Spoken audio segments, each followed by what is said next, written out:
Halo, balik lagi ke Damai Project Podcast. Udah lama banget ya kita nggak berpodcastan bareng lagi. Nah, hari ini Madam mau main ke Solo, ke rumah salah satu temen Madam, temen lama banget ya. Dan sekarang udah jadi orang yang menginspirasi banyak anak muda gitu ya. Nah, kebetulan banget nih podcast kita lagi bahas tentang inspiring people. Nah, kayaknya teman Madam ini cocok banget untuk kita tanya-tanyain, kita sharing-sharing bareng. Pengen tahu siapa? Ikut Madam yuk.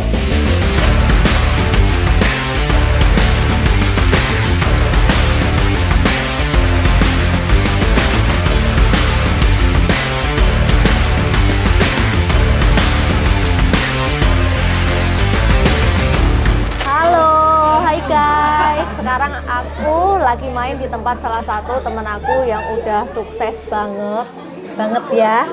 Alhamdulillah. Nah, ini dia. Amin. Tada.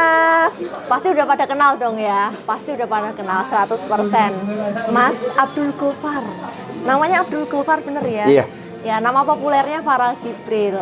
Yang dia ini dia owner dari Farel Jibril Official gitu. Halo, apa kabar bro? Alhamdulillah, pusing. Pusing ya? Iya. Dengar kan habis pulang dari Ngawi ya? Iya. Terus Ngawi. langsung nongkrong di sini ya? Dari Ngawi, motret Ngawinan. Terima kasih loh ya, sudah mau nongkrong sama aku. Ya sebenarnya lagi cari ini aja sih, cari kegiatan aja sih. Ini bukan karena aku melonggarkan waktu buat kamu ya ini. Iya. Enggak. Karena memang kita udah berteman lama terus lama nggak ketemu. Ternyata temanku yang satu ini tuh membuat salah satu vendor wedding ya di kota nan jauh di Matau. Iya, di kota Pati dan Jakarta ya. Betul sekali. Jadi apa? Mas Ghoffar ini mas banget ya, Kak Ghoffar apa mas ya? Bebas. Mas aja wong Solo kok. Mas ya, wong Solo ya. Mas Ghoffar ini dulu temen kuliah aku gitu ya. Nah sejarahnya, nah di sini gini pas banget nih lagi main ke Solo, main sama teman-teman kuliahan gitu kan, terus ngecek jadwalnya Mas Ghoffar ini ternyata dia lagi available di Solo. Jadi ini emang aku hoki banget ya Mas ya. Iya Mas ya? Enggak. Nah ngomong-ngomong ini pas banget nih sama topik kita yang people inspiring. Dan menurut aku Mas Ghoffar ini salah satu temen aku yang menginspirasi banget nih. Jadi dari kisah suksesnya dia, dari kita ya, ini teman aku namanya Bekti. Halo. Calon klien nih. Calon klien. Amin. Amin. Klien senior nih. Ini senior nih kan katanya kan teman kuliah. Baru mau nikah 2024. Kan senior kan. Ketahuan kamu.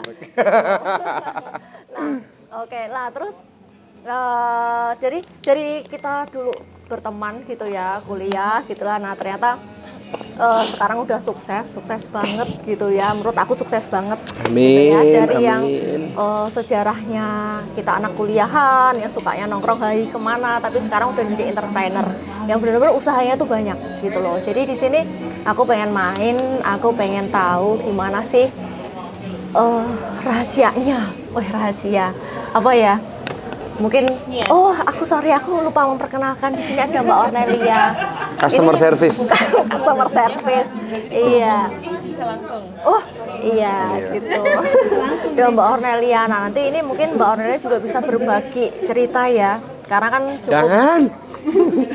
cukup lama menemani Mas Ghoffar merintis karir ya. Jadi mungkin tahu duka-dukanya gitu. Jangan suka-sukanya doang gitu loh.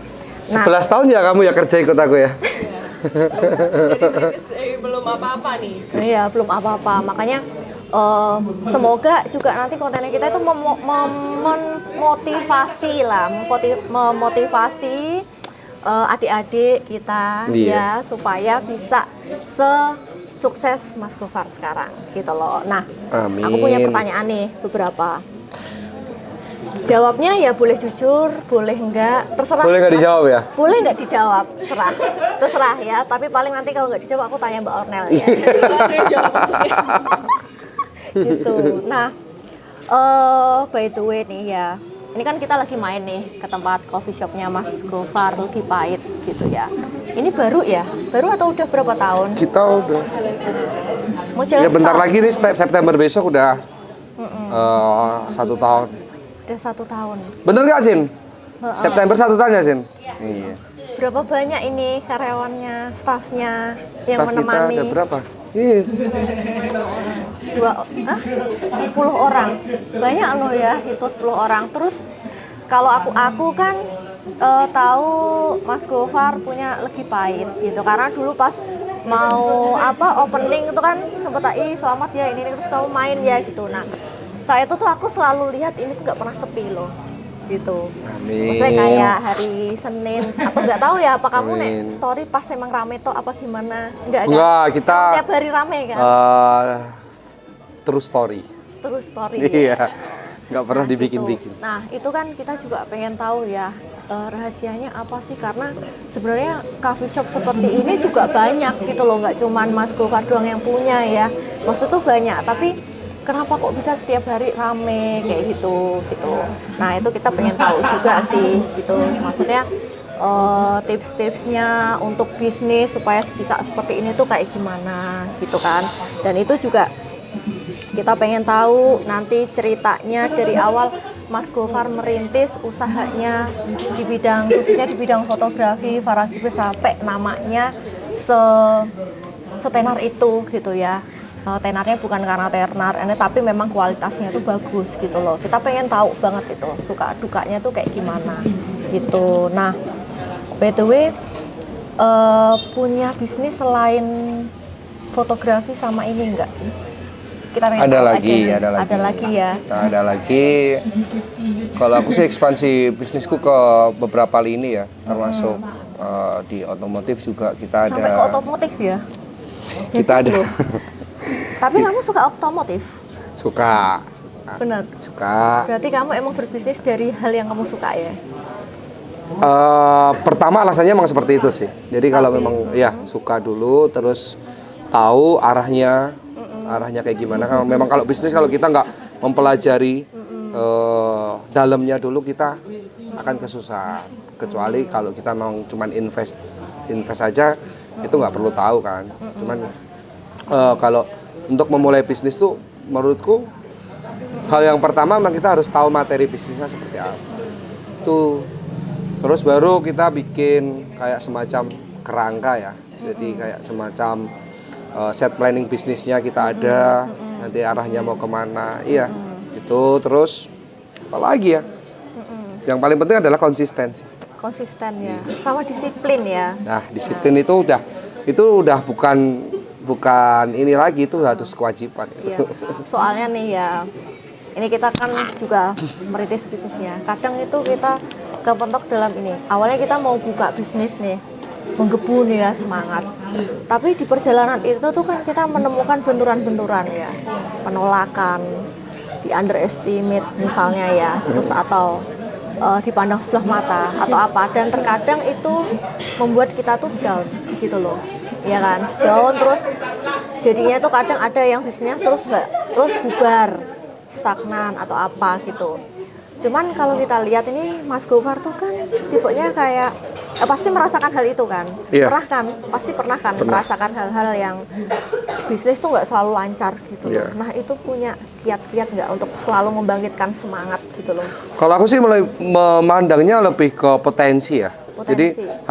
Jadi kan kalau secara pribadi kan aku kebetulan masih muda juga kan. Jadi aku melihat kayak, oh ini bisnis ini tuh bagus nggak untuk kita jalanin, terus berpotensi apa enggak kayak gitu kan. Dulu aku pernah buka warung ya. Kayak warung kaki lima kayak gitu. Profitnya lumayan bagus, profitnya. Terus itu kan warung jeruan makanan, jeruan kayak gitu kan, namanya Bentuman. Di Instagram masih ada sih. Nah, profitnya lumayan bagus. Aku buka di 2 tempat. Terus satu di tempatnya itu karena ada penggusuran tempat, akhirnya aku tutup dulu. Dulu di Boyolali satu, di Solo satu. Nah, terus ada yang di Solo Baru itu satu. Itu aku lebih ini sih, kayak beban moralku itu ke karyawanku yang ada di situ. Jadi kita buka itu dari sore, terus pulangnya anak-anak itu subuh baru pulang rumah. Nah, aku kayak merasa ini kayak gimana ya? Ini kayaknya nggak aku banget ya, gitu kan. Maksudnya dalam arti kok aku terlalu memeras waktu dan tenaga ke karyawanku kan, ya gitu kan. Sebenarnya profitnya bagus kan gitu. Cuman aku lebih ke kayak beban moral terhadapku aja. Kalau kayak gini terus bisnisku sehat, cuman orang yang ada di situ yang nggak sehat kan gitu kan. Akhirnya aku menutup tempat itu. Menutup ya? Justru Iya. menutup ya? Aku tutup tempat itu. Padahal kan revenue-nya bagus ya? Bagus. Karena terus terang beban aja sih. Bebannya gini. Setiap pagi anak-anak udah pada pulang belum, udah nyampe rumah apa belum. Jadi beban pikiran ke aku juga kan gitu kan. Terus apalagi udah ada yang punya anak dan istri. Dan waktu itu yang paling apa itu namanya, yang Mas Wawan itu loh. Itu kan paling aku nggak kuat, maksudnya nggak tahan ya ngelihatnya itu. Istrinya lagi sakit, punya anak 2. Nah, dia harus kerja sampai pagi kayak gitu kan. Ini kalau aku nggak berhentiin, dia akan seperti ini terus karena dia kan mikirnya kan tanggung jawab ya. Aku kasih saran mending kamu cari kerja yang nggak sampai pagi tak gituin. Aku bantu cari kerja lah dan lain-lain kan gitu. Kamu bantu ya? Cari Aku tutup itu bukan terus aku tutup, enggak. Aku rencananya memang aku mau ganti jam kerjanya, jam jualanku, dan aku mau cari tempat kayak di ruko kayak gitu kan. Nah gitu terus aku belum jalan di situ. Ada lagi satu bisnis yang lebih berpotensi daripada itu. Akhirnya aku ini lagi pahit ini. Akhirnya aku fokus ke lagi pahit dulu. Aku fokus ke lagi pahit. Setelah itu aku baru belum bisa mikirin untuk yang bentuman itu, yang bisnis warung makanku itu. Cuman untuk saat ini kita udah ada arah pembicaraan di situ lagi. Ini mau dibuka lagi karena aku bisnis bantuan itu aku jalan berdua sama temanku juga. Partneran ya? Iya, partneran. Jadi aku yang handle lebih ke sosial media, marketing dan lain-lain. Pokoknya di balik layar lah. Terus dia yang handle di lapangan kayak gitu. Tapi itu tadi loh, ada poin semangat nggak yang selalu jadi pageran kamu setiap kamu merasa kayak down sebelum setenar sekarang ya? Pasti kan ada proses itu ya. Maksudnya ada kayak, duh aku tuh kayak udah begini, tapi kok kayaknya masih kurang diterima dengan baik. Jadi aku gini. Belum ini, nah selalu ada semangat nggak sih? Biar kamu tuh selalu, oh nggak bisa, aku harus tetap ini gitu loh, sampai sesukses sekarang. Kalau aku sudah dari dulu selalu menikmati perjalanan kerjaanku. Gitu. Jadi ya? orang kalau bilang, dhisik kamu zaman rekoso orang melihatnya seperti, tapi aku tidak melihat, aku tidak menilai bahwa itu aku rekoso, enggak. Rekoso itu ya sulit lah, masa-masa sulit. Aku enggak pernah menilai itu masa-masa sulitku karena aku menikmati pekerjaan itu. Proses ya? Iya, menikmati proses. Jadi orang dulu aku masih pakai motor ya, kayak waktu pertama motret ya. Bukan pertama sih, sudah berjalan motret kan aku masih pakai motor nih. Masih pakai motor terus nganterin figura ke klien-klienku kayak gitu. Orang melihatnya, wah rekoso banget ya kerjaanmu kayak gitu. Tapi aku enggak pernah merasa itu sesuatu yang berat, yang sulit, yang rekoso itu enggak. Padahal kamu menikmatin ya? Iya, karena aku menikmatinya. Jadi setiap kerjaan kalau kita nikmatin dengan benar, itu semuanya itu hilang semuanya. Aku nggak mikir itu capek atau enggak. Jadi emang ya udah, emang kalau berproses itu suka dukanya emang harus kita nikmatin ya. Iya. Proses ya. Dan aku juga nggak tahu kok bisa sampai di titik ini pun aku juga. Ya let it flow aja sih. Berekspek, maksudnya punya kayak ambisi gitu, harus kayak gini, harus kayak gini. Jadi Enggak. jalan aja gitu. Iya, jalan aja. Cuman dulu yang aku pegang itu aku pokoknya kalau kerja itu harus jujur. Satu, tanggung jawab. Kedua, aku harus, karena aku di bidang jasa, aku harus memuaskan klien-klienku. Udah gitu aja. Iya, setelah itu semuanya berjalan ya. Kalau aku punya sifat seperti ini, kayak disiplin dan lain-lain itu ya udah hasilnya bakal seperti itu. Kayak ngalir gitu ya. Iya, ngalir. Padahal nih ya, setahu kita tuh kan kenal kamu tuh tipe orangnya yang ngomongnya tuh blak-blakan. Selengean lah orangnya. Selengean. Enggak ya, selengean, blak-blakan. Ngomongnya nggak pakai filter. Iya. Ngomongnya nggak pakai filter kayak IG. Oh, sampai sekarang masih. Tapi Ini saksi loh, saksi. Iya. Tapi dari situ orang menilaiku bahwasannya aku tuh orangnya jujur. Gitu ya. Dari situ. Aku ngomong apa adanya tuh ya udah apa adanya seperti ini ya. Udahlah aku jujur seperti itu. Tapi malah justru ini ya, kadang kan orang-orang yang terlalu kayak begitu kan malah kayak ya dihindari atau gimana. Ada yang beberapa Ada teman-teman yang menghindar karena aku terlalu open, terlalu vulgar banget tuh ada. Ya kalau memang menghindar ya berarti dia bukan satu circle dah gitu aja. Kan enak kan? Jadinya kan kita bisa memfilter teman-teman yang memang satu circle sama kita. Oke, berarti emang kuncinya kita itu kalau berbisnis itu ya memulainya susah senangnya memang harus kita nikmatin. Iya, kuncinya Terus situ. harus ya memang hobi atau hal-hal yang memang kita sukai yang kita kerjakan. Iya. Terus tidak terlalu bukan mendengarkan ya, tidak terlalu kayak memikirkan apa kata orang gitu, ya kan, tentang misalnya nih, Gofar nih orangnya blak-blakan gini. Bodo amat udah kayak gitu dah. Ya yang penting ya kalau menurutnya itu benar ya, why not kita Iya. terjang gitu ya. Dulu malah lebih parahnya lagi waktu iya. aku masih merintis di dunia bisnis fotografi itu kan banyak nih yang memang ya bisnis yang satu tipe bisnis ya. Maksudnya vendor-vendor lain yang berjalan di dunia bisnis dokumentasi juga kan. Mereka pasti menilaiku apa tau iki cah anyar iki kayak gitu kan banyak banget kan. Nah, itu gimana caramu membuktikan dan mengatasi perasaan itu tuh gimana? Iya. Sebenarnya aku tuh simple. Nggak enak. Aku tidak pernah terlalu memikirkan mereka. Jadi ya biarkan mereka itu sibuk menilai aku yang ini yang itu, sibuk membicarakan aku di luar itu, biarkan mereka sibuk di situ. Karena ketika mereka sibuk di situ, aku sibuk untuk melangkah lebih jauh kan gitu kan. Sibuk untuk berlari meninggalkan mereka. Kuncinya di situ kuncinya. Kuncinya emang mental ya. Iya, mental itu harus sih. Itu guys, tipsnya kalau kamu mau jadi pembisnis sukses kayak Mas Gofar. Bener ya? Amin. Iya, mentalnya harus kuat.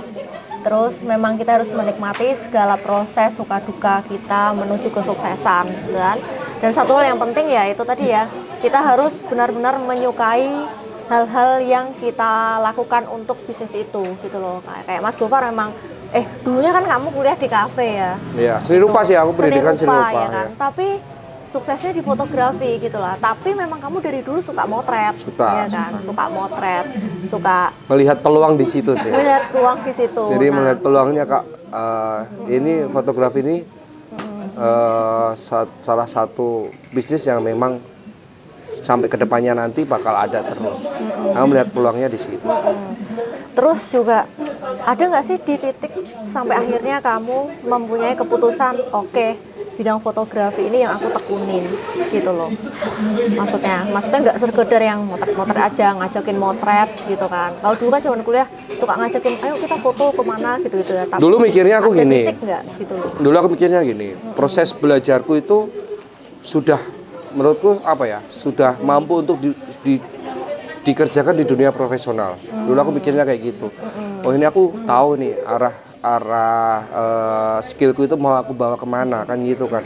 Setelah itu lahirnya Instagram di 2013 itu lebih kayak dulu kan masih Facebook nih ya, masih Facebook kayak kita masih sering pamer karya, pamer hasil foto di Facebook. Cuman lahirnya Instagram itu aku kayak dunia perkembangan digital ini akan lebih maju lagi dengan platform-platform digital yang lebih maju lagi kayak gitu kan. Nah, ini menjadikan kesempatanku bahwasanya kerja di dunia digital itu akan lebih futuristik gitu loh, akan lebih timeless, lebih lama kan gitu kan. Aku melihat peluang di situ aku. Makanya terus kamu menekuni. Iya, dulu fotografer wedding itu kan rata-rata udah senior semua. Iya, benar. Iya kan? Jarang kan anak muda mau motret wedding. Pekerjaan apa itu kan gitu kan. Fotografer wedding, fotografer ya. Dokumentasi doang. Iya, cuman dokumentasi doang. Dulu iya kan. Tukang foto kan gitu kan. Fotografer kan dulu yang bergengsi kan kalau dia itu jurnalis sih, wartawan nih bergengsi nih ya. Terus kalau dia itu fotografer fashion di majalah kayak gitu kan, itu kan bergengsi nih. Wedding itu nggak ada gengsinya dulu. Nah, salah satu salah satu sesuatu yang ingin aku tunjukkan bahwasanya aku bisa nih menjadi fotografer wedding yang bisa dikenal. Nah, di situ aku menjadi ini nih titik yang harus aku capai. Jadi gitu. Jadi aku nggak mikirin duitnya, aku mikirnya prosesnya gimana. Aku harus membangun personal branding yang bagus. Nah, itu penting ya personal Iya. branding itu ya. Mulai dari situ, karakterku yang selengean dan lain-lain itu aku lebih tempatkan ke titik-titik tertentu. Jadi aku bisa selengean ketika sama teman-teman nih. Tapi kalau aku kerja aku harus serius. Nah, itu aku bahas loh ya. Nah, nanti ini Nih, kalau nanti kerja harus serius, harus Gofar disiplin, harus kayak bisa gitu. lah ya ngobrol Iya. sama kita santuy dulu zaman kuliah ternyata masih. Iya makanya. Tapi kalau di seminar beda. Iya, aku memang Auranya beda kamu. Kamu harus bisa menempatkan di titik-titik seperti itu. Nah, di situ aku belajar tentang public speaking lah, belajar tentang personal branding dan lain-lain itu aku belajar. Tapi itu kamu belajar otodidak atau memang kamu kayak sering sharing sama teman-teman yang memang maksudnya sudah kompeten di public speaking, udah yang Kalau punya untuk personal branding bagus, sharing session lah gitu. Kalau personal branding aku otodidak sih. Otodidak. Sendiri sih. Jadi aku memang ya melihat lah orang-orang kalau ngomong kayak gimana, terus kalau menghadapi klien kayak gimana dan iya, learning by doing. Iya. Sering dilakukan berkali-kali kan kita udah tahu kan ya pattern-patternnya harus seperti apa. Terus Iya. kalau fotografi juga kamu tuh meng-upgrade skillnya itu ya dari pengalaman kamu motret atau memang kamu kursus ikut apa gitu Aku sebelumnya lebih workshop atau belajar dari mana? Kalau untuk teknisnya aku lebih banyak belajar sama fotografer senior di Solo. Itu Tetap termasuk tuh melibatkan- foto-fotonya aku panjang semua di kafeku tuh. Jadi orang yang foto-fotonya aku pajang di situ semua itu memang orang-orang yang bersejarah di dunia fotografiku yang dulunya. Iya, lebih belajarnya aku sama mereka-mereka ini. Jadi aku pengen aku mintain foto-fotonya ya buat saya pajang di situ untuk mengenang aja sih kalau lihat nih, oh iya kayak fotografer sing ngajari aku dulu. Tapi Kayak masih gitu. ada sampai sekarang. Masih berhubungan baik juga. Oh, Kadang-kadang aku ajak kita nongkrong bareng di sini, ngobrol bareng kayak gitu. Senior. Kalau untuk bisnis fotografinya aku lebih banyak belajar sama sama senior yang dulunya rame terus gagal kayak gitu. Aku malah belajar sama orang-orang seperti iya. itu. Bisnisnya justru malah kamu belajar dari yang gagal. Yang ya? gagal-gagal. Karena kalau kita mempelajari Yang yang sukses-sukses itu bawaannya nanti kita gini terus. Ya, bener kan? sih. Nanti kalau nggak sukses-sukses, ngapusi kayak gitu. Tapi kalau belajar dari orang-orang yang, mohon maaf nih, yang gagal, yang sudah istilahnya sudah merasakan asam pahitnya di dunia bisnis fotografi dan perkembangan era digital kan itu kan, aku belajar dari mereka itu lebih banyak mendapatkan ini ya, supaya aku tidak ketabrak mobil itu gimana, supaya aku tidak terjatuh di lubang itu kayak gimana, nah, kayak gitu lebih belajar di situ sih aku. Ya, benar sih. Nah ini poin baru sih, benar sih. Memang terkadang kita itu kalau belajar untuk menjadi orang sukses itu tidak selalu belajar dari orang yang sudah sukses, tapi dari orang yang gagal ya. Karena sebenarnya Itu tips sih, tips aja tips sih. ya. Iya. Tapi nggak apa-apa kan ya? Nggak masalah. Nggak masalah. Itu ternyata salah satu tipsnya Mas Gofar bahwa memang kita harus belajar dari orang yang gagal untuk menjadi yang sukses gitu. Karena kebanyakan kalau orang tanya, Mas gimana sih caranya bisa sukses? Pasti tanyanya kayak gitu. Jadi tanyanya enggak. Masuk aku nih ya. Iya. Ini caranya kok bisa Lah gitu, gitu iya. loh. Padahal yang perlu ditanyakan kan, Mas, asam pahitnya di dunia bisnis fotografi itu apa? Nah, harusnya nih, kayak gitu. Ini namanya lagi pahit itu kan filosofinya di situ. Oh, alah, itu ternyata. Jangan jangan cuma dilihat leginya, pahitnya juga harus. Iya. Tapi banyak pahitnya atau banyak leginya? Karena aku menikmati prosesnya, aku banyak leginya. Oke. Jadi pahit-pahitnya itu ya udah, itu bagian dari proses. Pokoknya intinya menikmati ya, terus selalu upgrade skill, bener ya, belajar. Ya, upgrade itu harus itu. Terus, nah, aku ada pertanyaan lagi nih. Dengar-dengar nih ya, tadi kan udah ngobrol dulu nih sama Mbak Ornal juga, karyawannya Farel Jibril itu udah sampai 90 orang. Percaya nggak? Kalau aku sih percaya. Tuh, karena Tadi nggak semua in-house. iya, nggak semua in-house, tapi aku percaya karena dia story-nya selalu ngejob terus gitu loh. Jadi kita percaya. Nah, ini aku pengen tanya, nggak masalah karyawannya banyak nih. Tapi pusing nggak sih kamu handle 90 karyawan itu supaya bisa tetap loyal sama solid di Farel Jibril gitu loh. Padahal kamu tuh kan mobilingnya pergi ke sana, ke sono, ke sini. Kemarin aja dari Ngawi baru pulang kayak gitu ya, Mbak, gitu loh. Sebenarnya dalam perekrutan staff ya gitu ya, tim kerja ya, aku lebih suka menyebut mereka itu tim ya. Tim. Karena mereka memang orang-orang yang benar-benar ngebantu aku kerja kan gitu kan. Jadi kita itu bukan karena ini ya, bukan karena akunya pinter memimpin mereka tuh enggak. Karena memang dari awal itu aku mencari staff itu yang good attitude. Good attitude satu ya. Iya. Kalau misalnya dia good attitude tapi skillnya kurang, kamu terima? Skill bisa di-upgrade. Ya. Iya kan. Tapi kalau attitude itu agak Susah. Iya. Berarti kamu emang lebih memilih tim yang personalitinya bagus, good attitude, skill Iya. bisa di-develop ya. Iya, aku lebih memilih di situ sih. Nah, bagaimana cara memilih tim yang good attitude itu? Susah kan? Nah, itu harus butuh ilmu psikologis tuh. Nah, karena kita kalau ketemu awal tuh memang ya kita belum tahu ya. Orang yang namanya datang interview pasti ya yang bagus-bagus yang dia iniin. Iya, memang belum kelihatan itu seperti apa. Kadang bahkan ya, karena aku sudah mengalami perjalanan di mana dulu tim-timku itu dari yang anak muda masih kuliah sampai dia itu terus punya pacar, sampai dia itu menikah, berkeluarga, punya anak, itu aku udah melewati itu semua. Jadi ada juga yang memang ini yang tadinya bujang, ini dia semangat kerjanya tinggi. Terus ada yang wah udah punya pacar nih. Jadi waktunya terbagi kan gitu kan. Terus setelah itu menikah nih, jadi waktunya tambah terbagi lagi kan gitu kan. Karena faktor-faktor yang bisa menghambat pekerjaan itu banyak banget. Termasuk pasangan hidup juga ada faktor penghambat etos kerjanya juga itu. Kan kadang kan ada kan ya, maksudnya kan kalau dunia fotografi seperti ini ya, kita kerja dari pagi sampai malam nih ya. Nah, gitu kan. Terus kadang mereka pasangannya tidak bisa menerima hal seperti itu kan gitu kan, ada yang seperti itu. Akhirnya dia juga berubah. Ya aku menganggapnya itu hal yang wajar. Karena memang ya aku tidak bisa menjanjikan staff-staffku itu, tim-timku itu akan sukses umur hidup, itu nggak bisa. Aku nggak bisa menjanjikan seperti itu. Merangkul mereka ini loh. Aku selalu, susah loh. Susah yang memang. 10 tim aja susah, apalagi 90.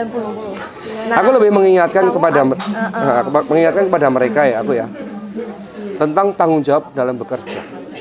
Itu aja sih. Sekarang kalau kamu memang sudah punya modal tanggung jawab, kamu mau kerja apapun itu, kamu bisa. Aku selalu kayak gitu. Cuman kalau memang ini pekerjaanmu di sini itu, di tempatku itu mengganggu tanggung jawabmu ke dunia yang lain, ke kehidupanmu yang lain, kamu boleh untuk resign atau itu boleh, tidak masalah. Tapi kamu harus siap juga memulai kehidupan yang baru, kehidupan pekerjaan yang baru. Dan itu yang harus kamu pertanggungjawabkan ketika kamu keluar dari sini. Kamu ngomong gitu? Iya, pasti aku ini kan. Kecuali kamu di sini tuh aku bener-bener peras tenagamu, kamu nggak dapat apa-apa dan lain-lain, itu terserah. kamu ini ya menilai dengan negatif ya. Tapi kalau kamu di sini itu masih sejahtera, nah kamu harus pikir-pikir baik-baik. Karena ya tahu sendiri lah, nyari pekerjaan itu untuk sekarang ini nggak susah, untuk sekarang ini ya. Karena mereka sudah punya modal pengalaman dan lain-lain. Cuman kamu nyaman di pekerjaanmu, besok itu belum tentu. Kan gitu kan. Jadi memang kuncinya sebagai pemimpin nih ya, suatu ini perusahaan nih. Memang kita memang untuk mensolid tim kita harus memang jadi figur yang terbuka. Ya. Iya. Terbuka, terus mereka itu jadi nggak sungkan setiap ada apa-apa tuh cerita gitu ya. Terus disiplin udah pasti itu harus. Terus sama apalagi ya selain itu ya harus Tanggung jawab. Iya. Soalnya kan kita lihat jobnya Farah Jibril tuh nggak cuma di Solo ya, di Jakarta ada, di Semarang ada, di Ngawi ada, di Pati aja ada, ya kan? Gitu loh maksudnya. Jadi kita kan big question ya, ini timnya itu cuma ada di Solo atau di kota-kota lain juga ada gitu kan. Kita kalau di kota-kota yang jauh enggak, kayak Jakarta dan lain enggak. Kita timnya cuma Solo, Jogja sama Madiun. Terus, Madiun malah Iya, ya. dari kota Madiun kita ada. Dan itu mostly anak-anak muda atau ada yang senior. Anak-anak muda. Gitu. Tapi kamu pernah nggak nyoba, maksudnya merangkul teman-teman senior fotografer senior? Ada, kita ada senior fotografer itu ada. Ada. Cuman beberapa memang intensitas kerjanya udah berkurang juga. Karena faktor kan gitu kan.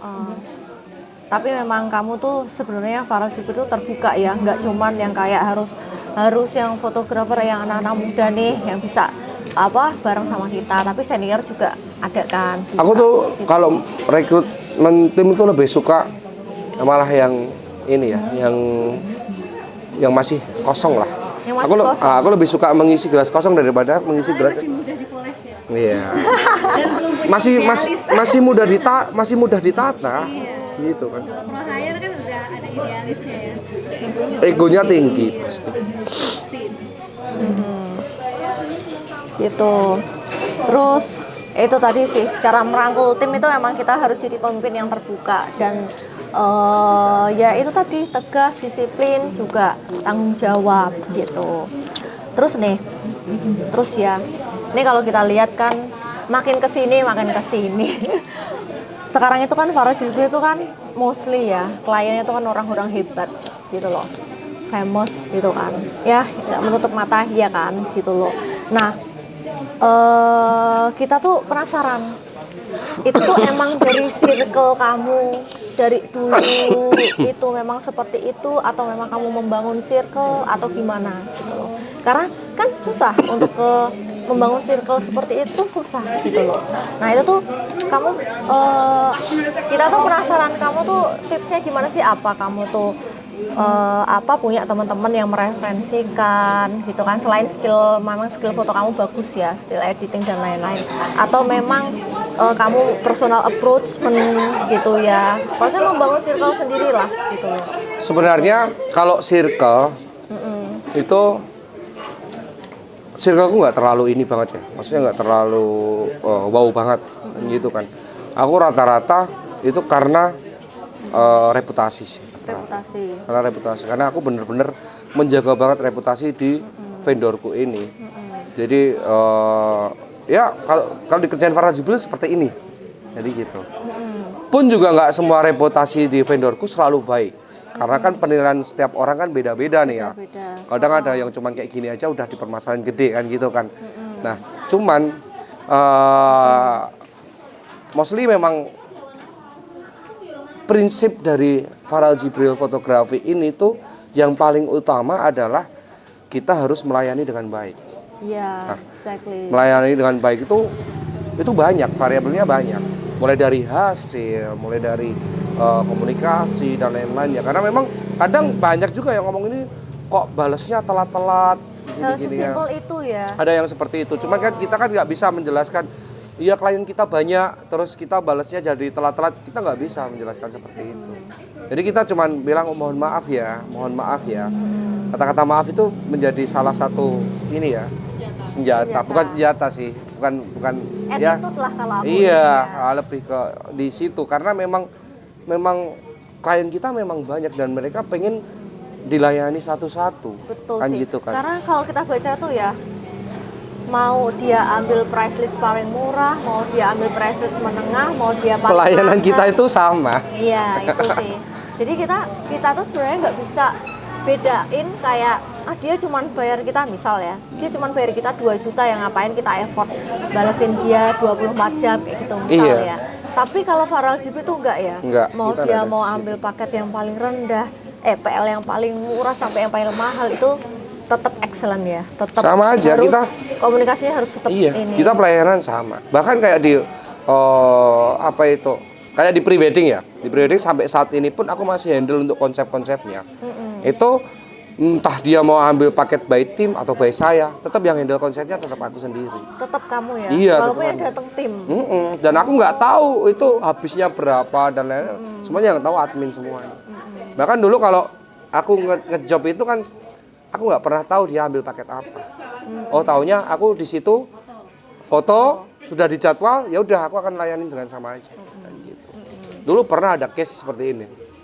Ada nih salah satu ya juga ada pejabat ya. Ada pejabat nge-hire foto di tempatku. Terus beliau meminta untuk hasilnya lebih diduluin. Nah, Mas diduluin ya Mas. Gini-gini soalnya tamu-tamu kemarin penting pada minta foto semua kan gitu kan. Sebenarnya di kontrak kita itu sudah jelas kita harus ngerjain itu berapa hari dan lain-lain gitu. Udah ada Iya, deadline-nya. udah ada workflow-nya, ada timeline produksinya itu kita ada kan gitu kan. Kalau saya mendahuluin, ya saya jawab, mohon maaf Ibu kalau karena memang kita bekerja sesuai workflow yang sudah ada tertera di kontrak kan gitu. Kayak kemarin kan pernah kan kemarin kita kerja bareng kan, pasti ada kan ini term and kondisinya di FG itu apa aja kan gitu kan, apa yang harus disiapkan, terus nanti jadinya berapa lama, ini dan lain-lain itu udah jelas semua. Nah, satu, adminnya harus informatif juga ya. Dan aku lihat adminnya Viral GP itu informatif sih. Jadi Iya. dia selalu ngasih tahu sebelum kita tanya. Iya, Gitu. karena memang pada dasarnya kita menjaga kesalahan-kesalahan yang akan terjadi ke depannya nanti. Betul. Jadi kita ketika itu ada ibu-ibu yang mau didaluin ya kita nggak bisa, kita harus kerja sesuai urutan yang ada di situ, kan gitu kan. Karena dulu pernah sampai ada yang seperti ini, ada juga pejabat juga ya, itu mau didahuluin, saya menjawab seperti itu. Itu kalau yang pertama itu waktu itu, Mas gimana tuh Mas kok nggak menghargai banget, kata-katanya seperti itu. Tapi yang kedua ini ibunya itu sangat benar-benar memuji saya. Mas, sampean hebat Mas, sampai seperti itu. Sampean benar-benar berkomitmen dalam bekerja, disiplin, dan justru ini yang dicari klien-klien Mas. Mau entah jabatannya apa atau status sosialnya apa, sampean kerja sesuai dengan apa yang sampean bikin di sistem kerja sampean. Bilang kayak gitu. Nah, saya memang ya udahlah ya, ini yang namanya kerja jujur itu di situ. Betul. Jadi apa adanya aja. Adminku cuma satu. Adminku. Iya dari dulu sampai sekarang cuma satu, Mbak Intan aja udah itu. Ini udah ngurusin booking, ngurusin produksi lah dan lain-lain. Kemarin dibantuin sama dia. Ya, Iya. padahal pekerjaan admin itu susah-susah gampang loh, dan melatih kesabaran. Ya. Karena aku gini, alasannya kenapa satu, aku tidak mau ada miskomunikasi. Oh. Antar klien itu aku tidak mau ada miskomunikasi. Jadi ya memang ya agak slow respon. Cuman ketika sudah berkomunikasi itu pasti. Oh nih, misalnya Mbak Bekti mau nge-hire di job di FJ. Ya udah kita layanin sampai benar-benar. Oh ya permintaannya seperti ini.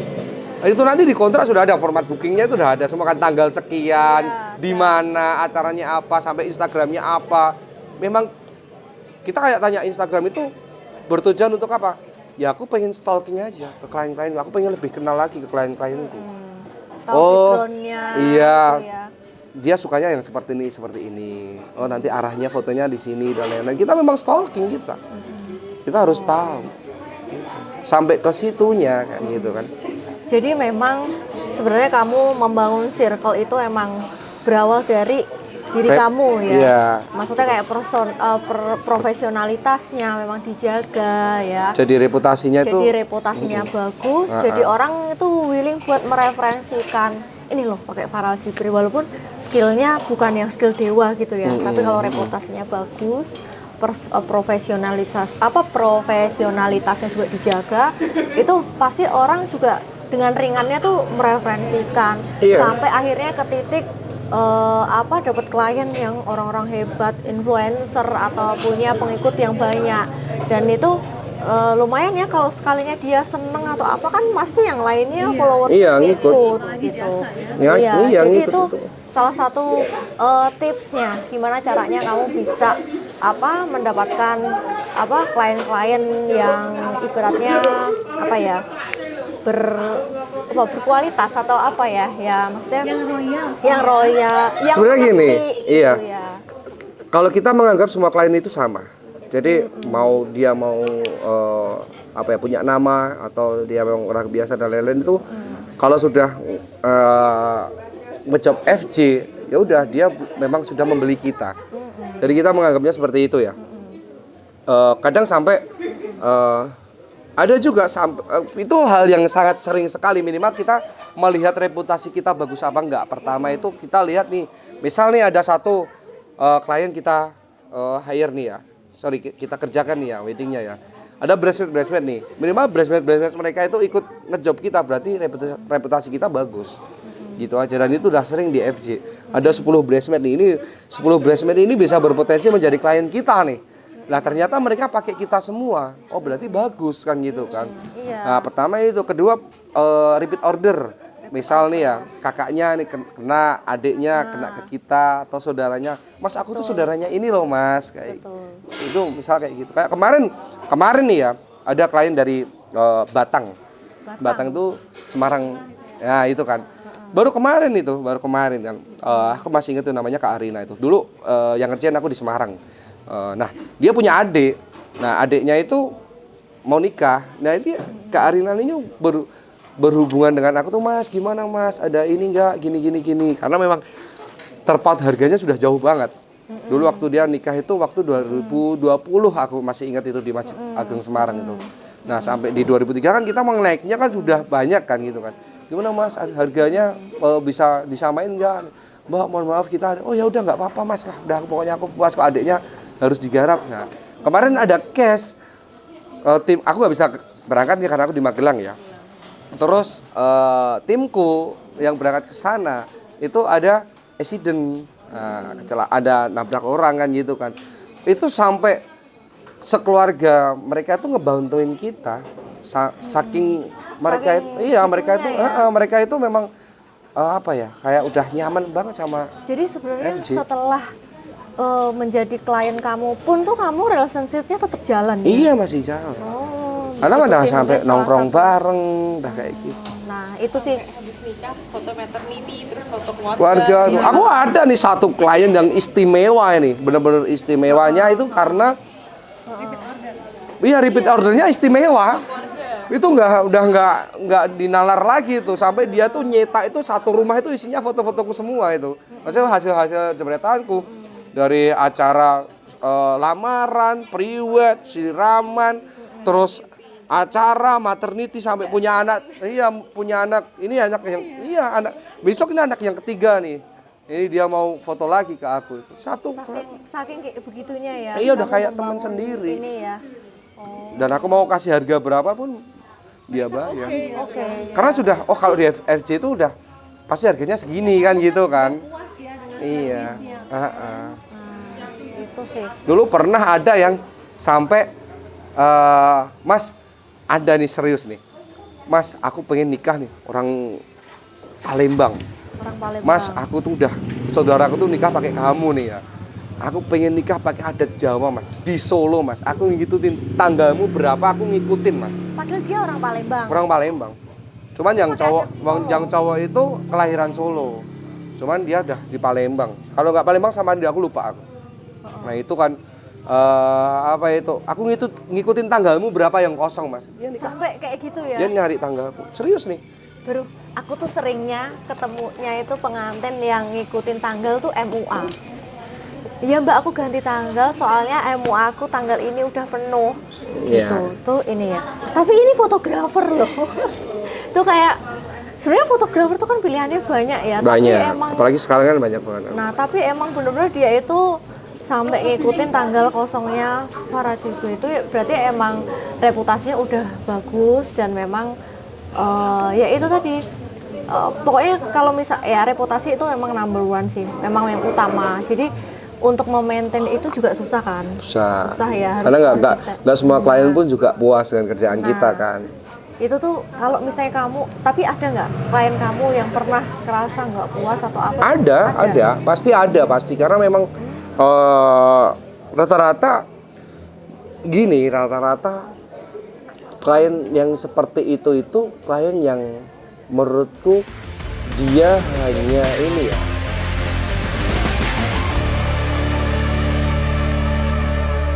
Makanya kalau mau nikah harus nabung dulu, Mbak. Karena bukan hanya fotografer aja yang ada di situ.